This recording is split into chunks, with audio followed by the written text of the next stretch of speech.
ओम गंगणपतये नमः। श्रीमद्भगवद्गीता सप्तमोऽध्याय ज्ञान विज्ञान योग।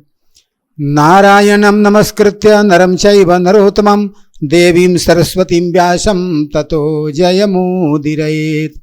श्रीमद्भगवद्गीता ज्ञान गंगा में डुबकी लगाने वाले भक्तजनों, जैसे जैसे गीता रूपी अमूल्य खजाना में प्रवेश होता जा रहा है, भक्तों का हृदय रोमांचित होता जाता है। आहा, ज्ञान रूपी अमूल्य निधियां आंखों में अनंत कौतूहल उत्पन्न करती हैं। ज्ञान का प्रकाश बढ़ता जा रहा है। प्रत्येक अध्याय में एक नया ज्ञान दर्शन ही प्राप्त होता जाता है। जन्म जन्म की गांठ परत दर परत खुलती जा रही है और भगवान वासुदेव के प्रति अपार श्रद्धा एवं विश्वास बढ़ते जा रहा है। गीता ज्ञान की कुंजी हमें प्रदान कर भगवान श्री कृष्ण ने तो हम जैसे लोभ मोह रूपी गरीबी से त्रस्त जीवों के लिए अनंत खजाना ही खोल दिया है। सप्तम अध्याय में भगवान श्री कृष्ण ने ज्ञान और विज्ञान का रहस्योद्घाटन किया है। ज्ञान और विज्ञान का अंतर भी समझना चाहिए। मैं आद्य शक्ति जगदम्बा एवं भगवान श्री कृष्ण के चरणों का दास बाल व्यास विनोदानंद ठाकुर अनुरागी भक्तों से आग्रह करता हूँ कि ज्ञान विज्ञान के मूल भाव को अथवा अंतर को ध्यानपूर्वक समझने का प्रयास करें, जिससे गीता के संदेश को जीवन में उतारकर ब्रह्मानंद की अनुभूति प्राप्त किया जा सके। अग्नि के संबंध में जानकारी प्राप्त कर लेना ज्ञान है और अग्नि का उपयोग कर भोजन बनाकर उसे ग्रहण कर लेना विज्ञान है। अमृत तत्व को जानना ज्ञान है और अमृत तत्व का पान कर लेना विज्ञान है। विज्ञान का अर्थ है ज्ञान को भली भांति परख कर जीवन में क्रियान्वयन कर लेना, अर्थात जीवन में उतार लेना। दो बातें होती है, एक जानना और दूसरा मानना। सब जानते हैं कि मृत्यु निश्चित है, यह जानते हैं मगर मानते नहीं है, जिससे हमारी प्रवृत्तियों में कोई सुधार नहीं होता। यदि हम मृत्यु को केवल ज्ञान द्वारा ही नहीं विज्ञान द्वारा समझ लेते हैं, अर्थात उसे पूरी तरह अपने अंतरात्मा में उतार लेते हैं, अपनी चेतना में उतार लेते हैं, तब हमें समझ में आता है कि मृत्यु निश्चित है। नहीं तो हम तो रजोगुण में ही डूबते उतराते रहते हैं। भगवान कहते हैं कि हे अर्जुन, मैं यह जानता हूं कि अब तक जो ज्ञान मैंने तुम्हें दिया है उससे तुम्हारा मन एकाग्र हो गया है। तुम्हारी दृष्टि सर्वत्र मंगल देखने के कारण भय से वंचित हो गई है। अनन्य प्रेम के कारण तुम्हारा चित्त मुझ में ही आसक्त हो गया है तथा अनन्य भाव से तू मेरा परायण होकर योग में संलग्न हो गया है। अब सब प्राणियों के आत्मरूप संपूर्ण विभूति बल और संपूर्ण ऐश्वर्य से युक्त एवं सभी वस्तुओं के सार रूप में मुझे संशय रहित कैसे जानोगे, वही रहस्य अब तुम्हें मैं बतलाता हूं। भगवान कहते हैं कि हे पार्थ, जो मुझको तत्व रूप से जान लेता है और विज्ञान रूप में हृदय में उतार लेता है, जिससे मनुष्य मोक्ष मार्ग को भली भांति समझ जाता है और उसे जानकर फिर कुछ जानने को शेष बचता ही नहीं, उस ज्ञान को मैं तेरे लिए विज्ञान सहित कहूँगा। क्योंकि यदि तू विज्ञान सहित ज्ञान को सुन लेगा तो वह पूरी तरह से तुझे आत्मसात हो जाएगा और वह ज्ञान तुम्हारे स्वभाव में बिल्कुल स्थिर हो जाएगा। भक्तजनों, भगवान श्री कृष्ण अपना स्वरूप अर्थात ईश्वरत्व का स्वयं वर्णन करने जा रहे हैं। जो भक्त इस रहस्य को दत्तचित होकर सुनता है, उसके पितरगण मोक्ष को प्राप्त करते हैं। गीता के सप्तम अध्याय का पाठ पितरों को तृप्त करता है, इसलिए श्राद्ध के समय में गीता के इस सप्तम अध्याय का पाठ किया जाता है। अतः इस पाठ को प्रेम पूर्वक श्रवण करना चाहिए। भगवान श्री कृष्ण कहते हैं कि हे अर्जुन, आत्मज्ञान प्राप्त करने की इच्छा सब में जागृत नहीं होती। हजारों मनुष्यों में कोई एक मेरी प्राप्ति करने का प्रयास करता है, अर्थात कल्याण मार्ग पर चल पाता है। और उनमें भी कोई बिरले एक मनुष्य होता है जो मुझे तत्व रूप से अथवा यथार्थ रूप से अथवा विज्ञान रूप से मुझे जान पाता है। हे पार्थ, अब तुम मेरी प्रकृति को समझो। मेरी दो प्रकार की प्रकृति है, जिसे अपरा और परा प्रकृति अथवा जड़ और चेतन प्रकृति कहते हैं। अपरा अथवा जड़ प्रकृति 8 प्रकार की कही गई है, जिसमें 5 तन्मात्रा पृथ्वी, जल, अग्नि, वायु और आकाश एवं मन, बुद्धि तथा अहंकार, जिसे चित्तवृत्ति कहते हैं। 5 तत्वों से एवं चित्तवृत्ति के संयोग से 8 प्रकार की जड़ प्रकृति कही गई है। हे अर्जुन, जो मेरी चेतन प्रकृति है अर्थात परा प्रकृति है, उसके द्वारा ही जगत का संपूर्ण प्रपंच धारण किया जाता है। परा प्रकृति ही श्रेष्ठ एवं जीव प्रकृति कही गई है। हे अर्जुन, तू इसे ऐसे समझो कि संपूर्ण जीव, जड़ और चेतन इन्हीं 2 प्रकृतियों से ही उत्पन्न होने वाले हैं। हे अर्जुन, मैं ही जगत की सृष्टि एवं प्रलय का कारण हूं, अर्थात संपूर्ण जगत का कारण मैं ही हूं। हे धनंजय, मुझसे श्रेष्ठतर तत्व और कुछ भी नहीं है। सूत में गुथी हुई मड़ियों के सदृश यह संपूर्ण जगत मुझ में गुथा हुआ है। अब भगवान यह बतलाना चाहते हैं कि संपूर्ण पदार्थों अथवा गुणों का जो सार तत्व है, जो सार भाग है, वही ईश्वर तत्व अथवा ब्रह्म तत्व है। भगवान घोषित करते हैं, रसोऽहमप्सु कौन्तेय प्रभास्मि शशि सूर्ययो प्रणवः सर्ववेदेषु शब्दः खे पौरुषं दृशु। हे कौन्तेय, जल में जो रस होता है वही मैं हूं। चंद्रमा में और सूर्य में जो प्रकाश दिखाई पड़ता है वह मैं ही हूं। आकाश में जो शब्द है तथा पुरुषों में जो पुरुषत्व है वह भी मैं ही हूं। सभी वेदों का जो मूल प्रणव मंत्र ओंकार है वह भी मैं ही हूं। भगवान श्री कृष्ण कहते हैं, हे अर्जुन, पृथ्वी में जो पवित्र गंध है अर्थात रूप, रस, शब्द, स्पर्श एवं गंध रूपी जो 5 विषय हैं वह भी मैं ही हूं। अग्नि में जो तेज होता है वह तेज भी मैं ही हूं। संपूर्ण जीवों में जो जीवन है अर्थात जीवों में जो प्राण संचार है वह भी मैं ही हूं। तपस्वियों में जो तप है वह भी मैं ही हूं। हे अर्जुन, सभी जीवों का जो सनातन बीज है जिससे जीवों की उत्पत्ति हुई है वह भी मैं ही हूं। बुद्धिमानों में जो बुद्धि होती है और तेजस्वियों में जो तेज होता है वह भी मैं ही हूं। हे भरत श्रेष्ठ, धर्म में स्थित रहने वाले बलवान साधक आसक्ति और कामनाओं का त्याग जिस सामर्थ्य से करते हैं उनका वह सामर्थ्य भी मैं ही हूं। अर्थात काम और आसक्ति का त्याग करने का बल भी मैं ही देता हूं। और सब जीवों में धर्मानुकूल काम भी मैं ही हूं।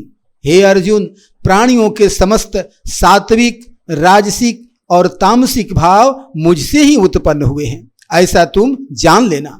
किंतु उन सभी में मैं नहीं हूं, अर्थात मैं त्रिगुणातीत हूं। 3 भाव जो बताए गए हैं, सात्विक भाव, राजसिक भाव और तामसिक भाव। सात्विक भाव के अंतर्गत सम, दम, तितिक्षा, ज्ञान और वैराग्य आता है।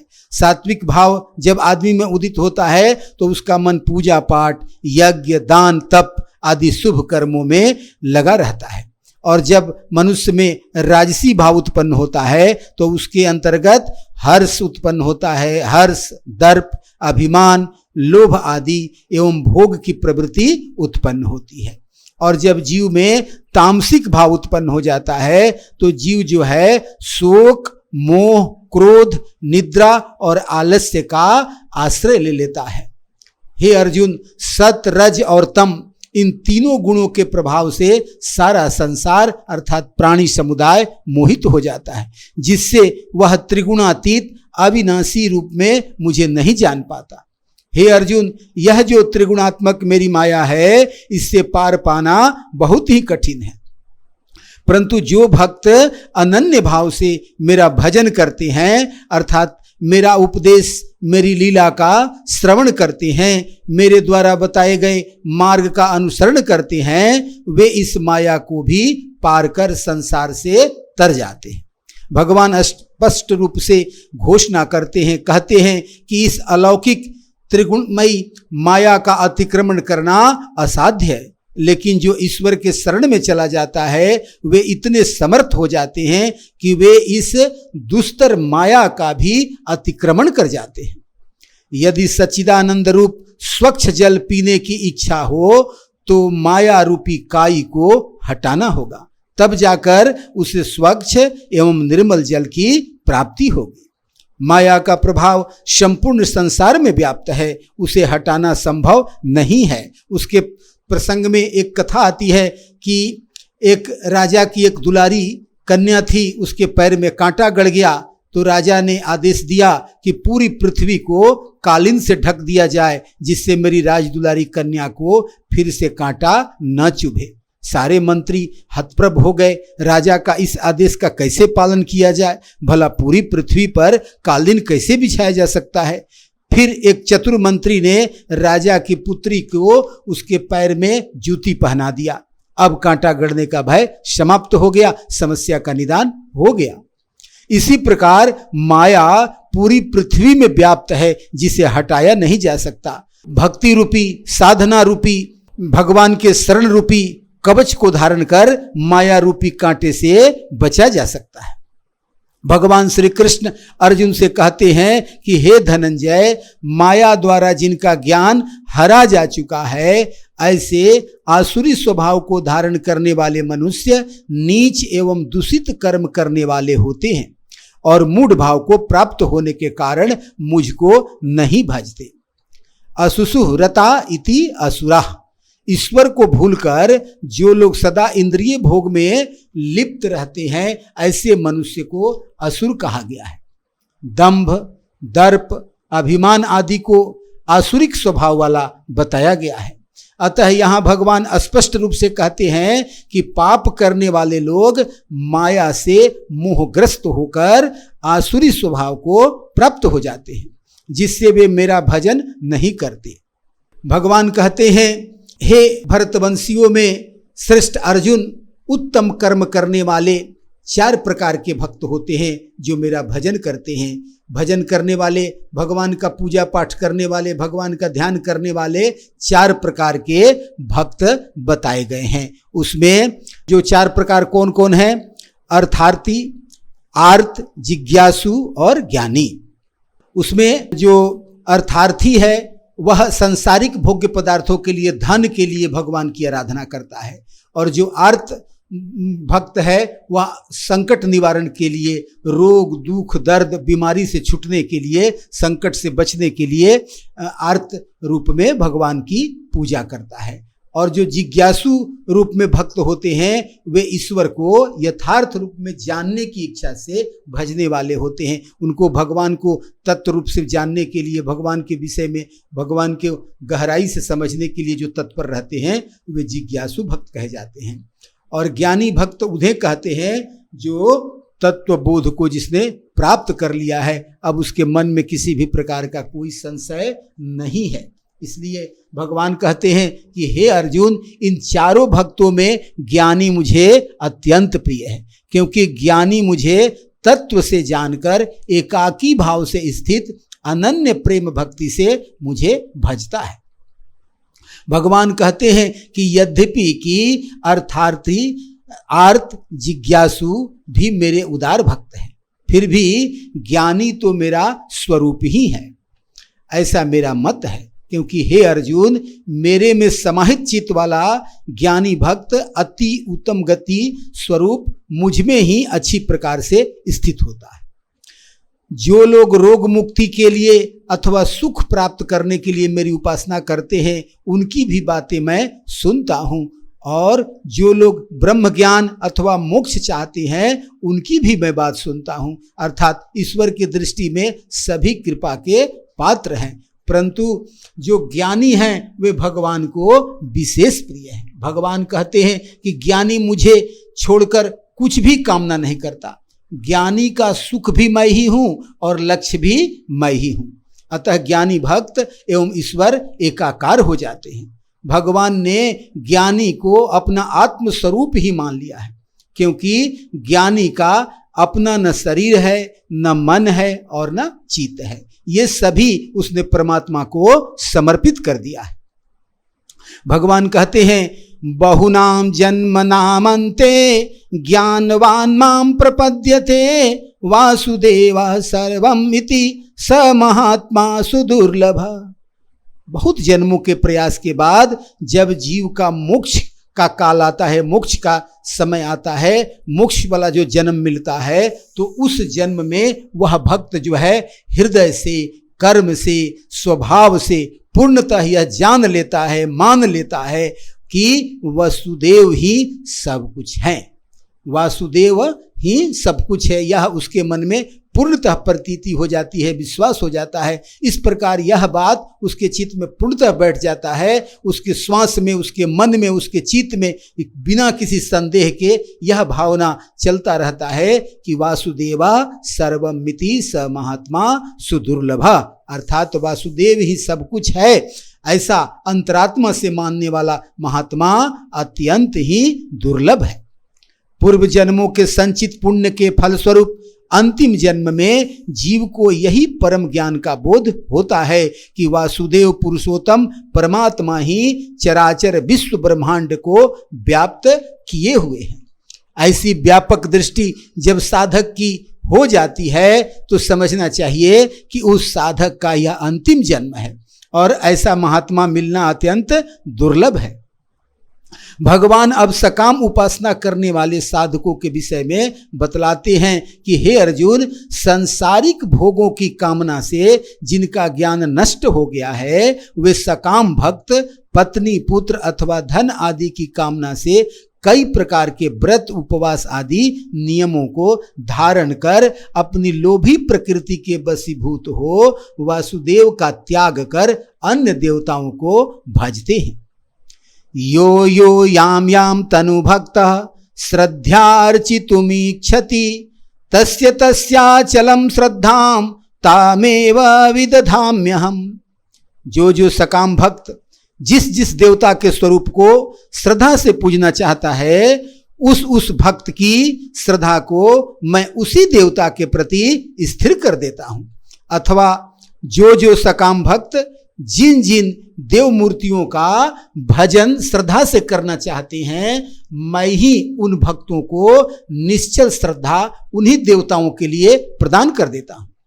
वह सकाम देवोपासक भक्त वैसी श्रद्धा से युक्त होकर उस देवता की आराधना करते हैं, वे उस देवता से मेरे द्वारा ही निश्चित फल अवश्य ही पाते हैं, क्योंकि सारे देवता मेरे ही अंश से उत्पन्न हैं और मैं ही सबको फल देता हूं। भगवान की यह बात कठोपनिषद में भी स्पष्ट होती है। एको बहुनाम यो विदधाति कामान, अर्थात भगवान एक होकर सभी को, यहाँ तक कि देवताओं की भी कामना पूरी करते हैं।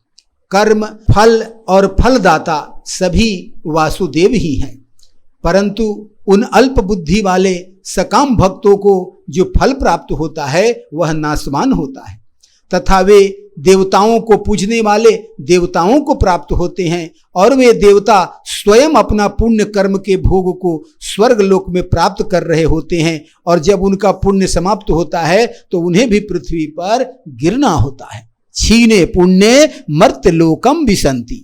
अतः देवताओं को पूजने वाले भक्तों का भी फल नाशवान ही होगा। लेकिन हे अर्जुन, मेरे भक्त चाहे मुझे जिस प्रकार से भजें, अंत में वे मुझको ही प्राप्त होते हैं। अज्ञानी लोग ही मेरा अक्षय सर्वश्रेष्ठ महान भाव अर्थात स्वरूप न जानकर अव्यक्त संसार से परे मुझे मनुष्य रूप में आविर्भूत समझते हैं। अज्ञानी लोग भगवान के अवतार को नहीं समझ पाते। भगवान राम का ही जब अवतार हुआ था तो भरद्वाज आदि जो ऋषि थे उसमें मात्र 12 ऋषियों ने ही भगवान को भगवान के रूप में पहचाना था। अवतारी को पुण्यात्मा ही पहचान पाते हैं। अवतार भी पुण्यात्माओं को तारने के लिए ही होता है। अतः हमें सभी महात्माओं में ईश्वर बुद्धि रखनी चाहिए। पता नहीं कौन किस रूप में आया है, उसे समझने के लिए पर्याप्त पुण्य की आवश्यकता होती है। भगवान कहते हैं कि हे अर्जुन, अपनी योग माया से छिपा हुआ मैं सबके सामने प्रत्यक्ष नहीं होता, इसलिए यह अज्ञानी जन समुदाय मुझे जन्म मरण रहित अक्षय रूप में नहीं जान सकता। वह मुझे जन्मने मरने वाला ही समझता है। योग माया ब्रह्म शक्ति है। ब्रह्म और शक्ति अभिन्न है। योग माया अर्थात शक्ति के द्वारा ही शक्ति के द्वारा ही भगवान अवतार धारण करते हैं। निर्गुण और निष्क्रिय ब्रह्म योग माया की सहायता से सगुण और सक्रिय होते हैं। यही कारण है कि भगवान योग माया का आश्रय लेते हैं। योग माया त्रिगुणात्मिका शक्ति है जिससे सारा जगत प्रभावित रहता है। भगवान एवं योग माया के कृपा से ही परमात्मा का दर्शन संभव होता है, नहीं तो भगवान सामने भी खड़े हो तो भी उनको मनुष्य नहीं पहचान पाते। आद्य शंकराचार्य कहते हैं, योगो गुणानाम युक्तिर्घटनम सैव माया योग माया। तीनों गुणों का संयोग या संगठन ही योग है। जिस माया की सहायता से योग होता है वही योग माया है। योग माया ही सृष्टि, स्थिति और प्रलय करती है। ब्रह्म तो निर्लिप्त है। भगवान कहते हैं कि हे अर्जुन, जो लोग पहले पृथ्वी पर आए थे या वर्तमान में जो लोग हैं अथवा जो बाद में जन्म लेंगे, उन सबको मैं जानता हूं। अर्थात भूत, वर्तमान एवं भविष्य की सभी घटनाओं को मैं जानता हूं, किंतु मेरा यथार्थ स्वरूप कोई नहीं जानता। हाँ, जो ज्ञानी भक्त तत्व ज्ञान से संपन्न हो जाता है वही मुझे जान पाता है। हे भरतवंशी अर्जुन, संसार में इच्छा और द्वेष से युक्त होने के कारण सुख दुख आदि द्वंद्व रूप मोह से संपूर्ण प्राणी अज्ञानता को प्राप्त हो जाते हैं, जिससे वे मुझे नहीं प्राप्त कर पाते। स्थूल देह की उत्पत्ति के साथ साथ जीव माया मुग्ध हो जाते हैं, जिससे भगवान को जीव नहीं समझ पाता। शक्ति स्वरूपा महामाया की कृपा होने पर ही ईश्वर दर्शन होता है। इसी कारण शक्ति की उपासना सभी करते हैं। महामाया प्रसन्न होकर जीव को मोह रहित कर दे तो ईश्वर का दर्शन संभव है। भगवान कहते हैं, येषां त्वन्तगतं पापं जनानां पुण्य कर्मणां ते द्वंद्व मोह निर्मुक्ता भजन्ते मां दृढ़व्रताः। हे अर्जुन, किंतु जिन जिन पुण्य कर्म करने वाले लोगों के पाप का क्षय हो गया है, सुख दुख आदि द्वंद्व रूप मोह से रहित वे दृढ़ निश्चयी व्यक्ति मुझे सब प्रकार से भजते हैं। हे अर्जुन, जो लोग जरा अर्थात बुढ़ापा एवं मृत्यु से मुक्त होने के लिए मुझ में चित्त को लगा करके भक्ति करते हैं, वे ही पुरुष उस ब्रह्म को, संपूर्ण अध्यात्म को एवं संपूर्ण कर्म को जानते हैं। जो लोग मुक्ति की कामना से श्री भगवान की उपासना करते हैं, वे उनकी कृपा से अनायास ही रोग, बुढ़ापा एवं मृत्यु से मुक्त हो सकते हैं और पुरुषोत्तम श्री कृष्ण का भजन करने से ही ब्रह्म तत्व, अध्यात्म तत्व एवं कर्म तत्व को जान सकते हैं। क्योंकि वासुदेव ही ब्रह्म है और वासुदेव ही अध्यात्म एवं कर्म है।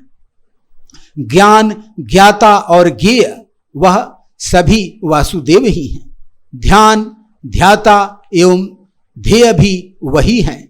भगवान श्री कृष्ण कहते हैं, हे अर्जुन, जो लोग अधिभूत, अधिदैव और अधियज्ञ के साथ मुझे जानते हैं, वे समाहित चित्त वाले भक्तगण मृत्यु के समय में भी मुझ वासुदेव को हृदय से, विज्ञान से स्मरण करते हैं, अर्थात अपरोक्ष रूप से जानते हैं। फलस्वरूप वे मेरे स्वरूप को प्राप्त करते हैं। निरंतर ईश्वर की चिंता करने पर ईश्वर की सत्ता ही अंत काल में प्राप्त हो जाती है। जीवन भर जो भक्ति करते हैं वे अंत में परमेश्वर के गोद में मीठी निद्रा में शयन करते हैं, अर्थात मृत्यु उनके लिए कष्टदायी नहीं हो पाती।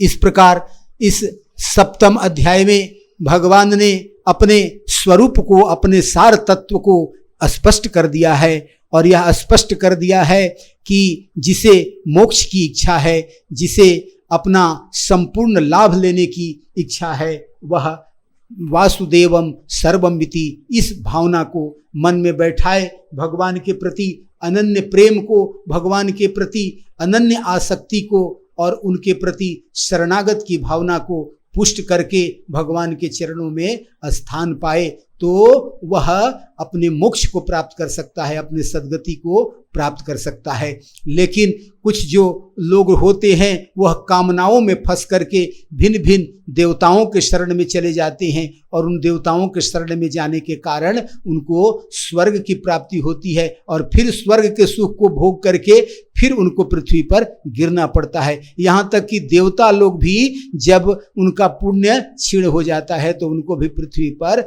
आना पड़ता है। तो इस प्रकार से यदि व्यक्ति अपना मूल कल्याण करे, यदि व्यक्ति की इच्छा हो कि मेरा संपूर्ण कल्याण हो, तो वह पूर्णतः वासुदेव के चरणों में अपने आप को पूर्णतः समर्पित करते हुए और संपूर्ण सिद्धियों का, संपूर्ण वस्तुओं का जो सार तत्व है उसे भगवान को ही समझते हुए, भगवान के स्वरूप को ही समझते हुए अपने आप को उन्हीं के चरणों में समाहित किए रहे और संसार के अन्य किसी कामना में अपने बुद्धि को नहीं फंसने दे।